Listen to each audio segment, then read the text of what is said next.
Hello everyone, it's me Uncle John.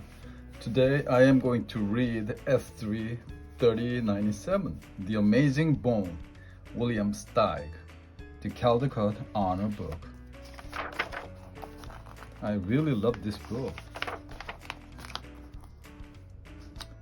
It was a brilliant day, and instead of going straight home from school, Pearl dawdled.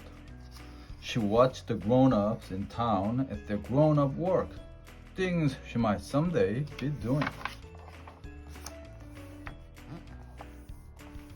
She saw the street cleaner sweeping the street, and she looked in at the bakery on Parsnip Lane and saw the bakers taking hot loaves of pumpernickel out of the oven and powdering cruels with sugar dust.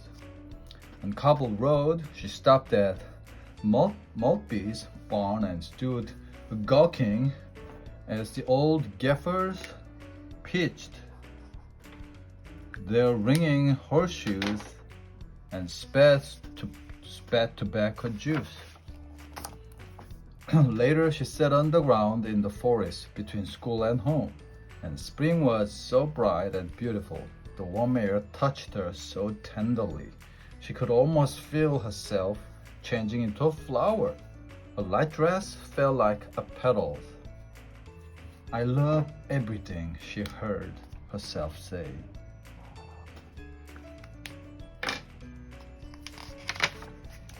So do I, a voice answered. A Pearl straightened up and looked around. No one was there.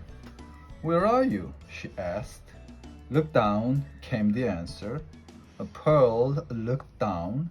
I'm the bone in the violets near the tree by the rock on your right. Pearl stared at a small bone. You talk? She murmured. In any language, said the bone. Habla español, razumiesh, popoluski, sprachen Sie Deutsch? And I can imitate any sound there is. The bone made the sounds of a trumpet calling soldiers to arms. Then it sounded like wind blowing, then like pattering rain. Then it snored, then it sneezed. Pearl couldn't believe what she was hearing. You're a bone, she said. How come you can sneeze? I don't know, the bone replied. I didn't make the word. May I take you home with me, wonderful bone? The Pearl asked. You certainly may, said the bone. I've been alone a long time. A year ago, come August, I fell out of a witch's basket. I could have yelled after her as she walked on, but I didn't want to be her bone any longer. She ate snails, cooked in garlic at every meal, and was always complaining about her rheumatism and asking noisy questions. I would be happier with someone young and lively like you. Pearl picked the bone up and gently put it in her purse. She left the purse open so they could continue their talk and started home, forgetting her school books on the grass. She was eager to show this bone to her parents, and she could guess what would happen when she did. She would tell about the talking bone. Her mother would say, You're only imagining it. Her father would agree, and then the bone would flabbergast them both by talking. The spring green sparkled in the spring light. The tree toads were trilling. It's the kind of wonderful day, said Paul, when wonderful things happen, like my finding you. Like my finding you, the bone answered, and it began to whistle a walking tune that made the going very pleasant, but not for long. Who should rush up from in back of a boulder and spoil everything but 3 highway robbers with pistols and daggers? Pearl couldn't tell what breed of animal they were, because they wore cloaks and Halloween masks. but they were fierce and spoke in chilling voices. "Hand over the purse," one commanded. A Pearl would have gladly surrendered the purse, just to be rid of them, but not with the bone in it. "You can't have my purse," she said, surprised at her own boldness. "What's in it?" said another robber, pointing his gun at Pearl's head. "I'm in it," the bone growled, and it began to hiss like a snake and roar like a lion. The robber didn't wait around to hear the rest in case there was any more. They fled so fast you couldn't tell which way they'd gone. It made Pearl laugh, the bone too. They continued on their way, joking about what had just happened and chatting about this and that. But it was long before a fox stepped forth from behind the tree and barred their path. He wore a spring of lilac in his lapel.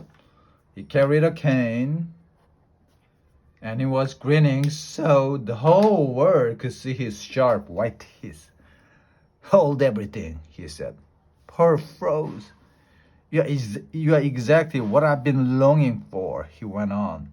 "Young, plump, and tender, and juicy. You will be my main course at dinner tonight." And he seized Pearl in a tight embrace. "Unhand her, you villain!" the bone screamed, "or I'll bite your ears off." "Who is that speaking?" asked the surprised fox. "A ravenous crocodile who dotes on fresh fox chops. That's who," answered the bone. The wily fox was not as easily duped as the robbers. He saw no dangerous crocodile. He peered into Pearl's purse, where the sound seemed to be coming from, and pulled out the bone. "As I live and flourish," he exclaimed, "a talking bone. I've always wanted to own something of this sort," and he put the bone in his pocket. Well, it roared and ranted to no avail. Pushing Pearl along, the fox set out for his hideaway.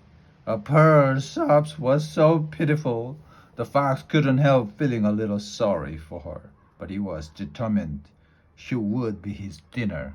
"Please, Mr. Fox," Pearl whimpered. "May I have my bone back, at least until I have to die?" "Oh, all right," said the fox, disgusted with himself for being so soft-hearted. And he handed her the bone, which she put back in a purse. "You must let this beautiful young creature go on living," the bone yelled. "Have you no shame, sir?" The fox laughed. "Why should I be ashamed? I can help being the way I am. I didn't make the world." The bone commenced to revile the fox. "You coward," it sneered. "You worm, you odoriferous wretch." These expletives were annoying. "Shut up, or I'll eat you," the fox snarled. "It would be amusing to gnaw on a bone that talks and screams with pain." The bone kept quiet the rest of the way, and so did Pearl. When they arrived at the fox's hideaway, he shoved Pearl with the bone into an empty room and locked the door. Pearl sat on the floor and stared at the walls. "I know how you feel," the bone whispered. "I'm only just beginning to live." Pearl whispered back, "I don't want it to end." "I know," said the bone. "Isn't there something we can do?" Pearl asked. "I wish I could think of something," said the bone. "But I can. I feel miserable." "What's that?" Pearl asked. Should heard some sounds from the kitchen. "He's sharpening a knife," the bone whispered. "Oh my goodness," Pearl sobbed. And what's that? Sounds like wood being put into a stove, answered the bone. I hope it won't all take too long, said Pearl. She could smell vinegar and oil. The fox was preparing a salad to go with his meal. The Pearl hugged the bone to her breast. Bone, say something to comfort me. You are very dear to me, said the bone. Oh, how dear you are to me, Pearl replied. She could hear a key in the lock and was unable to get another word out of her throat or turn her eyes toward the door. Be brave, the bone whispered. Pearl could only tremble. She was dragged into the kitchen where she could see the flames in the open stove. I regret having to do this to you, sighed the fox. It is nothing personal. Ibam, said the bone suddenly, without knowing why he said it. What was that? Said the fox, standing stock still. Ibam sibibo, the bone intoned. Jibraken shibble degrade. And something quite unexpected took place. The fox grew several inches shorter. Alabam chiribu bepupi gizbo, the bone continued, and miraculously the fox was the size of a rabbit. No one could believe what was happening. Not Pearl, not the fox, not even the bone, whose words were making it happen. Adonisi shigulak kibuki yibab, it went on. The fox, clothes and all, was now the size of a mouse. Scrabni, the bone ordered, and the mouse steadies. The minuscule fox scurried away and into a hole. I didn't know you could do magic, Pearl breathlessly exclaimed. Neither did I, said the bone. Well, what made you say those words? I wish I knew, the bone said. They just came to me. I had to say them. I must pick them up somehow, or hanging around with that witch. You're an amazing bone, said Pearl, and this is a day I won't ever forget. It was dark when they reached Pearl's house. The moment the door swung open, she was in her mother's arms, and right after that, in her father's. Where on earth have you been? They both wanted to know. We are frazzled with worry. Pearl didn't know what to say first. She held up the bone. This bone, she said, can talk.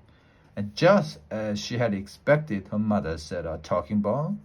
Why, Pearl, it's only your imagination. And her father said something similar. And also, as Pearl had expected, the bone astonished them both by remarking, you have an exceptional daughter. Before her parents had a chance to get over their shock, Pearl began telling the story of her day's adventure, and the bone helped out. It was all too much for Pearl's parents until they got used to it. The bone stayed on and became part of the family. It was given an honored place in a silver tray on the mantelpiece. Pearl always took it to bed when she retired, and the two chatterboxes whispered together until late in the night.